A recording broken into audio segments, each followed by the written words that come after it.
All right, turn in your Bibles, Numbers chapter 12. We're going to look at the whole chapter. It's only 16 verses this morning, but I think we're going to study some interesting events, and we're going to learn some very important lessons. And I think in this discussion, we're going to find that we're going to come to know a rather ugly couple by the name of Jealousy and her close cousin, Envy.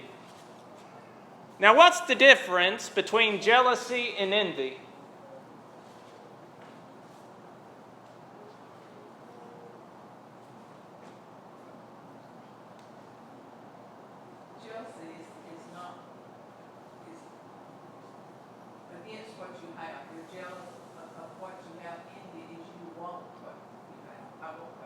Right. Can you think of one in the Bible, in the Old Testament in particular, or a group of people who were envious of something another person had?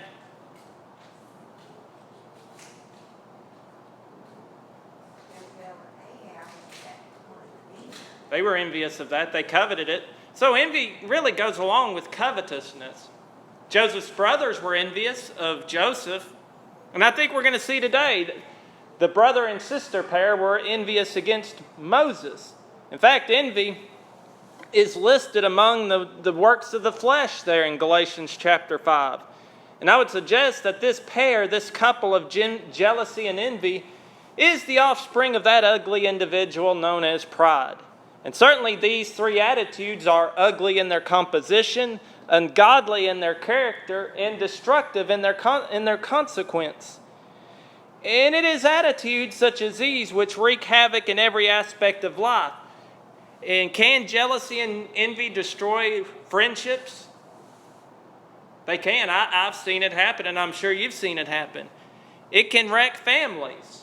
And it can even cause problems in the local church among brethren. But I would suggest to you this morning that perhaps there is no better example of what jealousy and envy brings than that of Miriam and Aaron rebelling against their own brother Moses. And by extension, God himself, who appointed Moses as his prophet and commissioned Moses to lead his people, as we're going to see here in Numbers chapter 12. And I think as we go through here, we're going to see a distinct contrast, are we not, between the attitude of Miriam and Aaron and the attitude of Moses. And we're going to see how we should react. Should we act like Miriam and Aaron, or should we behave like Moses did in this situation? And so with these thoughts in mind, let's now take off as we consider the events in regards to this opposition that was led against Moses. If someone would, read verses 1 and 2 of Numbers chapter 12, and here let's set forth their rebellion.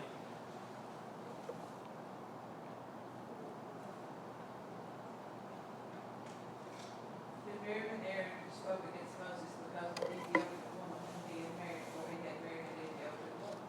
So they said, has the Lord indeed spoken only through Moses? Has he not spoken through us also? And the Lord heard him. Thank you, Sister Dusty. Now, these events flow out of the previous events of chapter 11. After they left Kibroth Hattaavah, Israel moved to Hazeroth. And again, as we've just read from these two verses, it was here that Moses faced another challenge.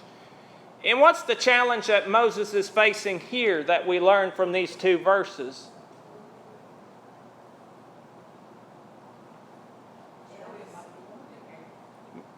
Sister Gail says jealousy, and that's a good point. What, Sister Dusty? I have a question.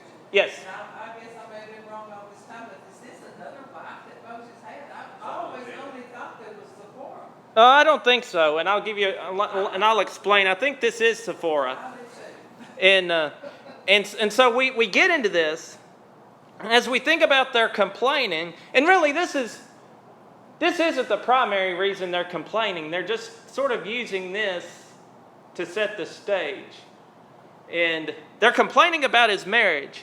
And as you pointed out, some hold this was a second marriage and that Zipporah died. I don't think so. And again, I'm going to give you a passage here in a moment. Zipporah was from Midian. We understand that. But Midian is used, when you go to the prophet Habakkuk chapter 3, verse 7, you're going to find it's used in connection with the land of Cush or Cushan. And so it's not improbable that it is Zipporah who these two are talking about here. And we understand that she was the daughter of Jethro.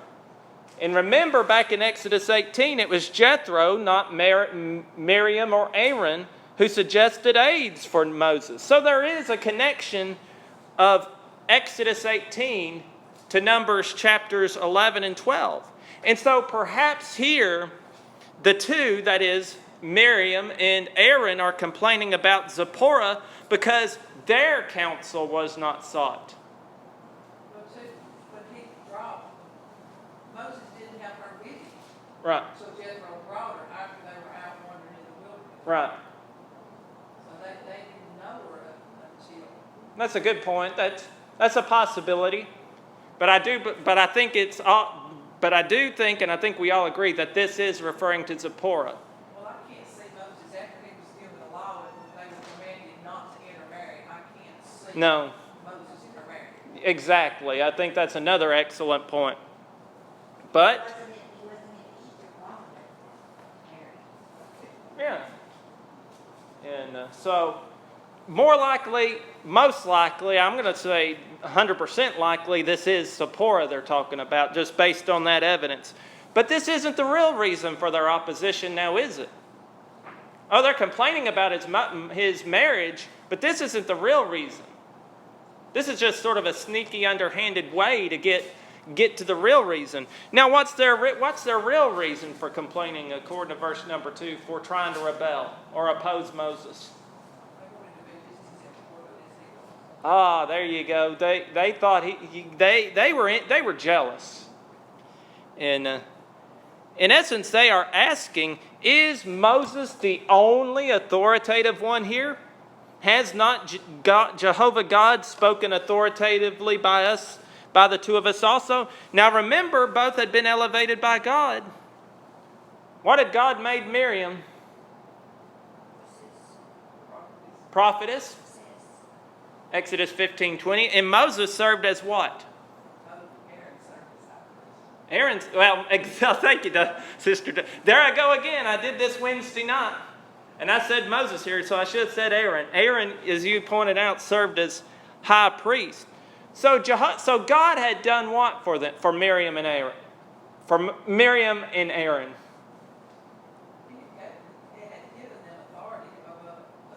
Exactly. He had honored them greatly, had he not? But what did they want still, according to this? They wanted more. What they had was not enough. And again, look at the order here. Miriam is mentioned first. Does this indicate to us? Do you believe that this indicates that Miriam took the lead in this matter? She was punished, and Aaron wasn't. I had a big old question mark on it. Yeah. Well, why wasn't he in that place? That would be a good question. Why would she be struck with? I don't know. But it looks like they were equal jealousy or equal whatever. Looks like he would have been punished. Right. But the point is, no matter which view we take, the point is they fell victim to desire, did they not? They coveted after power. They been a dominant one because his punishment was her. She got, as we're going to see, she got something brought down on her that no one would want to have in that day. So they wanted more and more power, and they were lifted up with pride, and that in turn led to their jealousy and really that green-eyed monster envy rearing its ugly head against Moses. Now, with that in mind, let's contrast their attitudes with Moses. Look at verse 3. If someone would read this verse for us.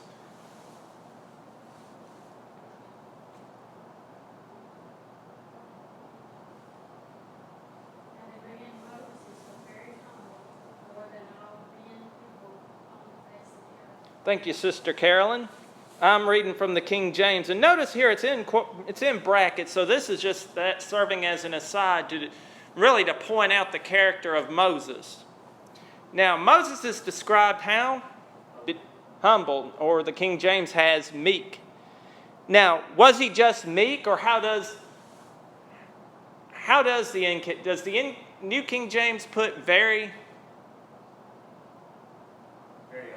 Very humble? Yeah, that's what King James has very meek.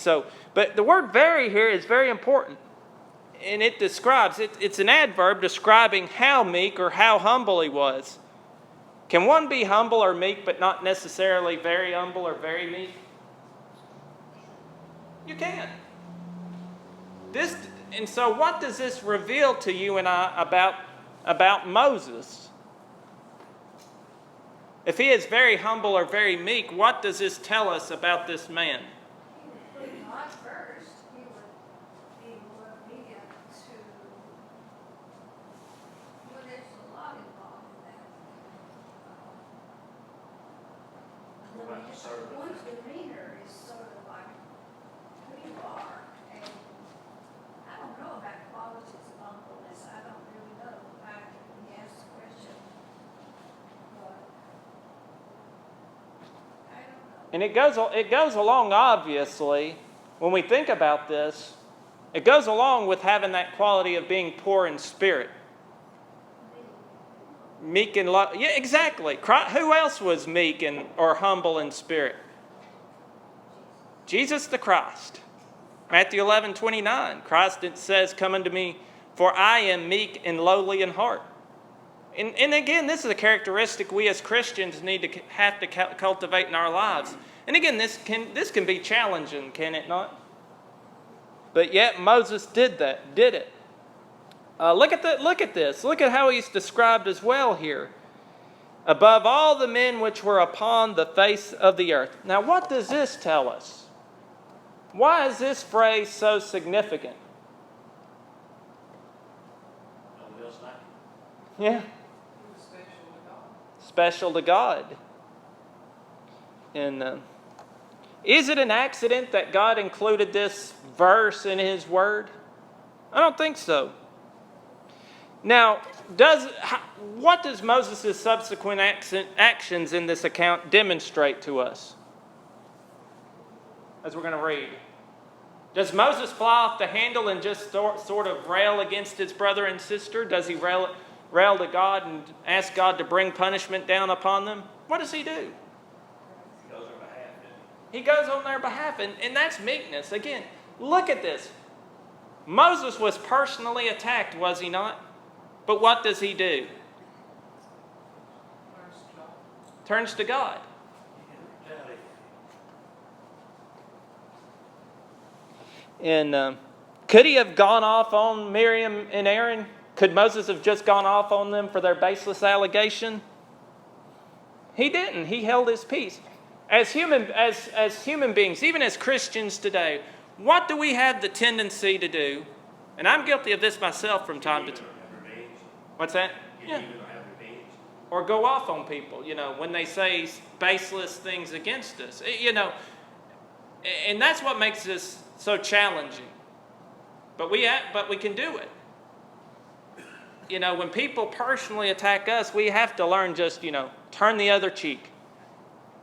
And again, as human beings, that is so hard to do, is it not? You see how this relates to pride? Pride will keep us from saying, well, I got to get even with this person, or I'm going to get back at them. But what does humility, what does humbleness do? What does humbleness allow us to do? It allows us to forgive, and it allows us to move on. It allows us, in essence, don't make a bad situation worse than it already is. It's better for your blood pressure, too. There you go, Sister Nana. How do I know? Okay, I confess. It's better to be calm. It is, it is. And that's the challenge for us today. Now, even in all of this, Moses didn't say anything But again, go back to the last phrase of verse number 2.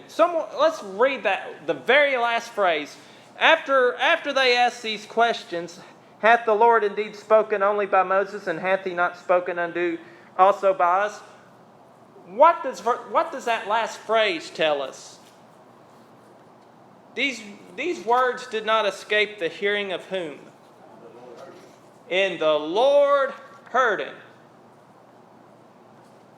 So what does that tell us? He does. So when we open our mouths, who hears?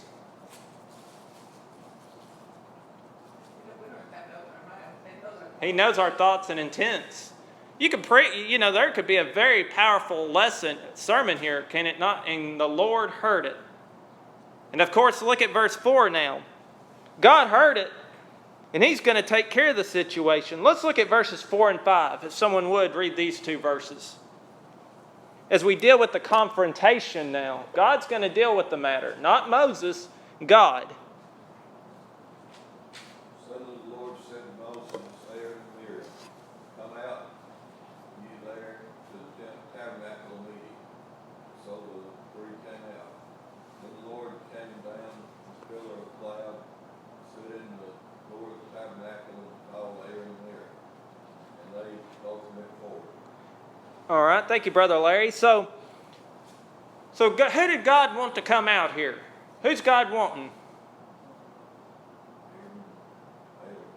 Miriam and Aaron in particular, but he tells Moses to come out as well. But in particular, he's wanting Miriam and Aaron, and here he's going to vindicate his servant Moses. But he wanted Moses in his presence as well. And I think it's very important to note that in all of this, up until the time that Aaron beseeches Moses, does Moses say anything? He does not say a word. He just listened to Aaron and Miriam, and he just listened to God and did what God required. He kept his mouth shut. And again, there's that spirit of meekness or humbleness he possessed. Look at verses 6 through 8. Let's read these verses now. Who's got that? Then he said, hear now my words. There is a prophet among you. I, the Lord, make myself known to him. And really, I speak to him in dreams. Not so with my servant Moses. He is faithful in all my house. Is that all you? Go down through verse 8, Brother Carl. And I speak with him face to face, even plainly, and not in the dark sayings. He sees the form of the Lord in Thailand. You were not afraid to speak to against my servant. Thank you, Brother Carl. Here we have God's defense of Moses. And so verse 6, in essence, God is telling Aaron and Miriam here to do what? Hear my words. Hear me. Listen up, you two. Listen to me. And he reminds them that it was he who made prophets and who revealed divine counsel. And he reminds them that they had no part in the matter, nor could they do such things. That these things, this divine counsel was only revealed by the power of God himself. And certainly God reminds them, you speak by my authority as I've revealed. You don't speak by your authority. You think they had forgotten the authority God had given to them? Indeed they had. And so look at verse 7. God refers to Moses' faithfulness. How faithful was Moses?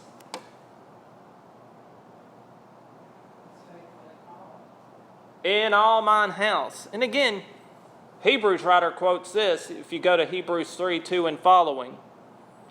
And so God attests to Moses' faithfulness. And God attests to the fact that he had revealed his will to Moses, and that what Moses spake was plain, forthright, indirectly from God himself.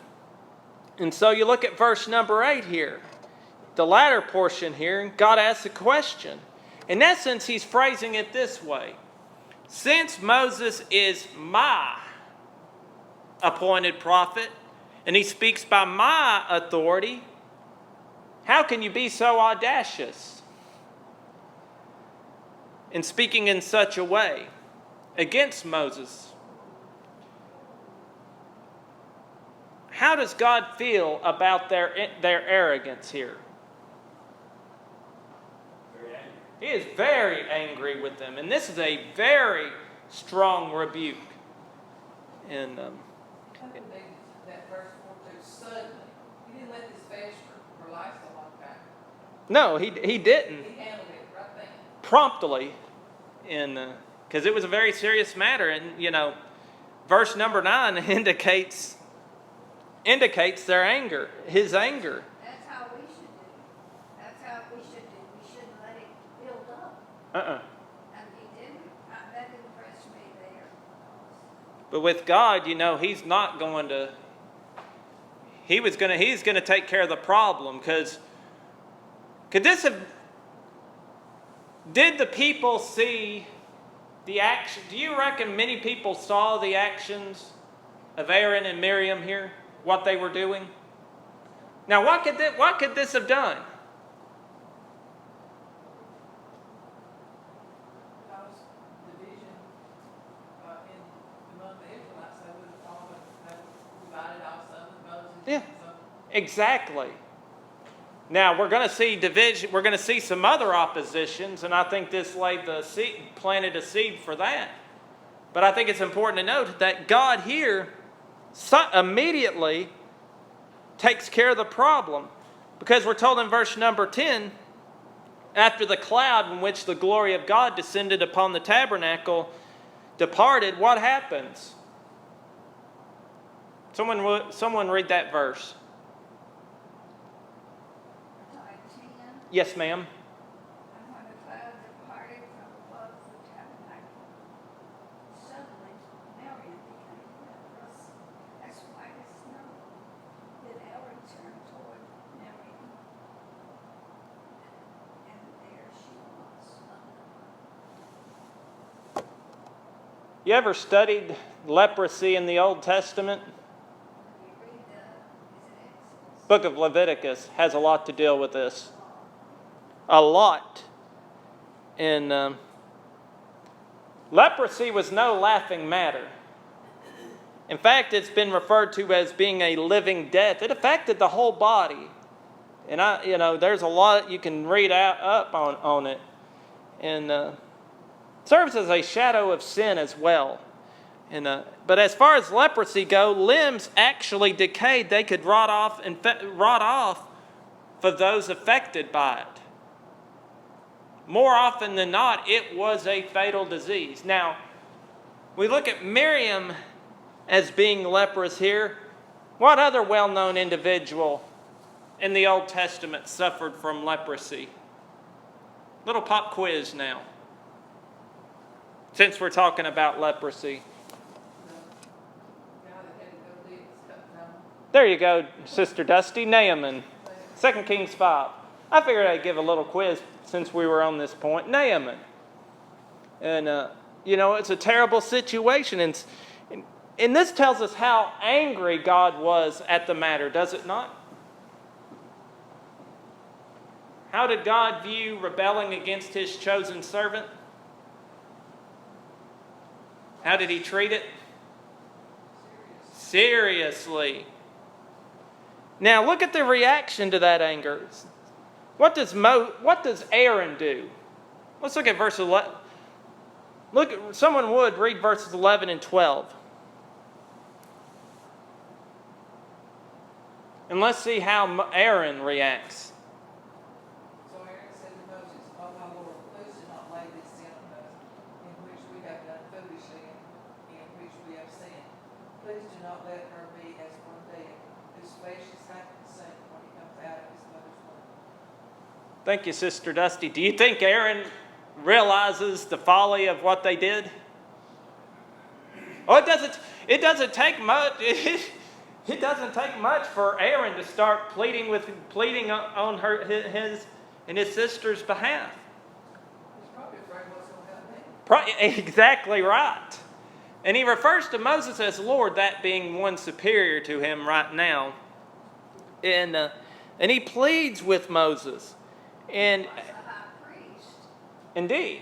And so the high priest did those services when they came to offended, so I guess he was doing what came naturally. He had to repent. He had to, You know, he was just as guilty in this matter as Miriam, was he not? and he wasn't punished. The Lord is convicted, what, like, Yeah. stand up for Moses. So, Yeah, he didn't take Aaron long to recognize.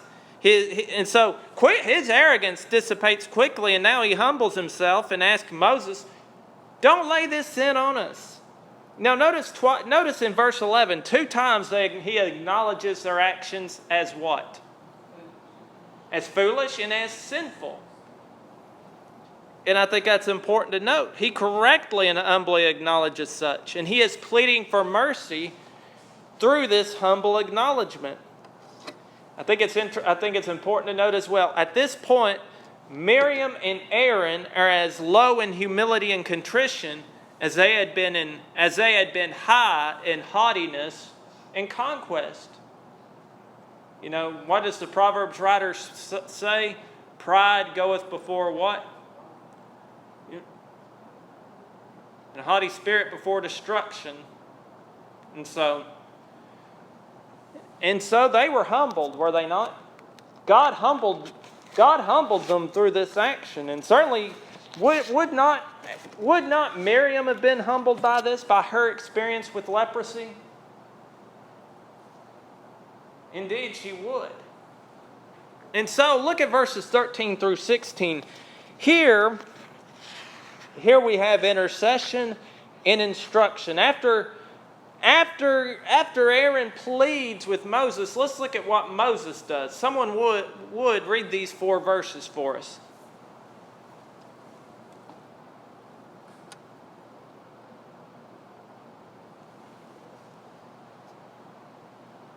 Beginning with verse 13.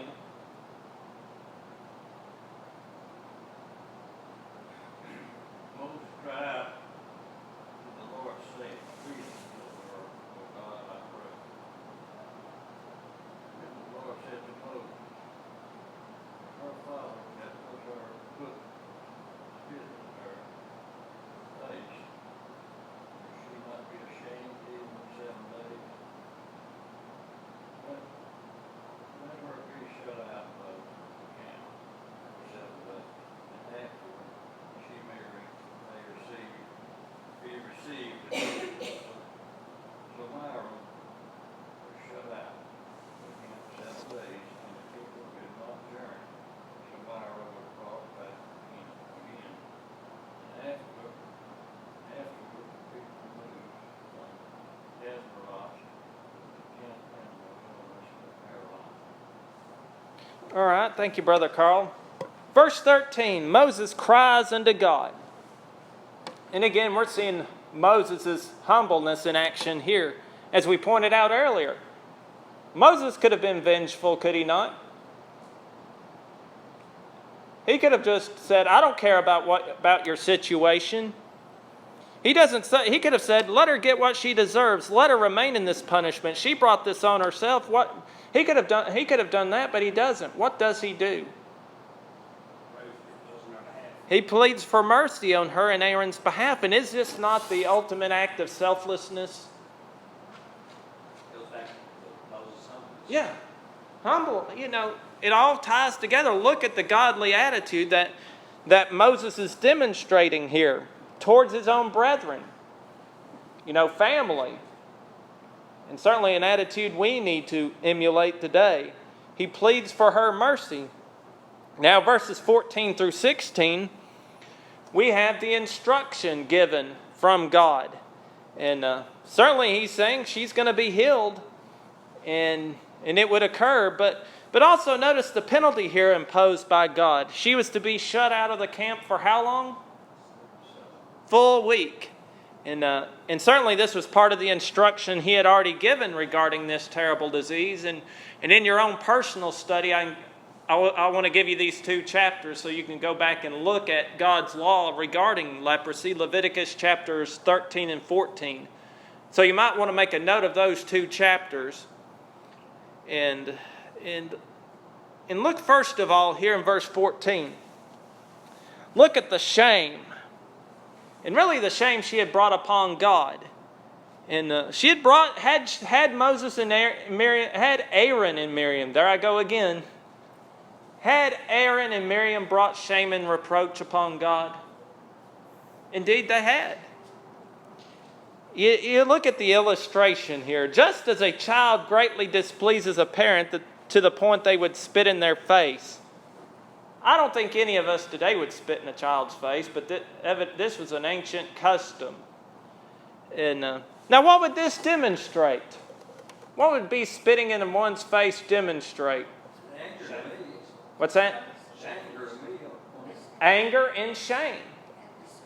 And disgust. The height of disgust. Utter contempt and disdain. So this emphasizes how much they had displeased God by their actions, does it not? And further, just as a child who had been the victim of such indignity or who had brought such shame upon their parents would not show their face for 7 days, so too Miriam was to not show her face for 7 days. Now, how do you think Miriam would feel just being isolated by herself with no one around, no one to talk to be cut off from all contact for a whole week? How would you feel? Have a lot of time to think about what you're doing. Indeed, Sister Dusty, you'd have a lot of time on your hands just contemplate your actions, what you'd done, and how you'd brought them on, and the consequences you were suffering. And certainly it would not be a pleasant experience, to say the least, would it? I don't think any of us would want to be alone for totally isolated for 7 days. But that's what she was. She was put out of the camp for a full week. In verse 15, notice this. Israel could not journey till Miriam was brought in again. So they were at this location at Hazeroth for a full week. They could not move until Miriam was brought back into the camp. And as Sister Dusty pointed out, during this time of separation, she would reflect on what she had done. And I would suggest perhaps she would be more hesitant the next time she was tempted to rebel against God. That would produce a sense of hesitation in our minds, would it not? To think about what we were going to say, think about our actions. And I think that would with Miriam.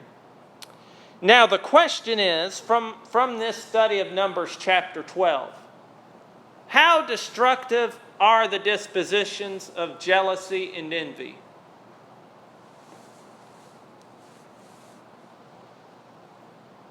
Why do we need to be concerned with jealousy and envy? They destroy relationships. They make you try to keep over the Joneses, and it just destroys your spiritually. That's exactly right, Sister Nana. They're so destructive that, on the physical perspective, they almost cost Miriam her life, did it not? It could have possibly cost Aaron his life. But you think about the spiritual ramifications. What can we lose if we allow ourselves to be lifted up with jealousy and envy? We can lose our soul. Remember, Christ was delivered up to be crucified due to what from the Jewish religious leaders? What's that? Jealousy and envy. We should never forget that. And certainly, I think as we've seen, they are the manifestations of a prideful spirit. And as we talked about, we know what pride leads to: a hard fall. And never ends good. And so, how do we prevent it? How do we prevent such from entering our lives? What do we have to do? We all make mistakes from Yeah. old enough to understand what to do. And but the bad thing about in any situation, bringing back stuff that happened 20, 30, 40, 50 years. Yeah. That has been said, it ought to be fair. And that's part of a jealous spirit, is it not, when we just continue to bring up the past? It is. They didn't do this anymore. They didn't do it anymore. But I would suggest for us today, we need meekness or humbleness. And, think about what Christ said. Blessed are the meek, for they shall inherit the earth. Blessed are the poor in spirit, for theirs is the kingdom of heaven. And certainly, it's part of living the Christ-like life, is it not? Humbleness and humility. Can we be Christ-like if we allow ourselves to be lifted up with jealousy and pride? And the answer is no. And so as Christians today, we need to learn from this negative example so that we do not repeat the mistakes that Miriam and Aaron made. And as we finish our discussion this morning, let us always remember that God resists the proud. And He resisted Aaron and Miriam, did He not? I think in a very strong way. Sibling rivalry, family, children. That's exactly right, Sister Nina. Sibling rivalry, and they couldn't stand that Moses was exalted by God. But we remember that God gives grace to those who are humble. And so, we humble ourselves as Moses did under God's mighty hand. As a result, He will exalt us. The way up truly is down in the form of humility. And so may we learn to be humble as Moses was humble, and above all, as Christ was humble.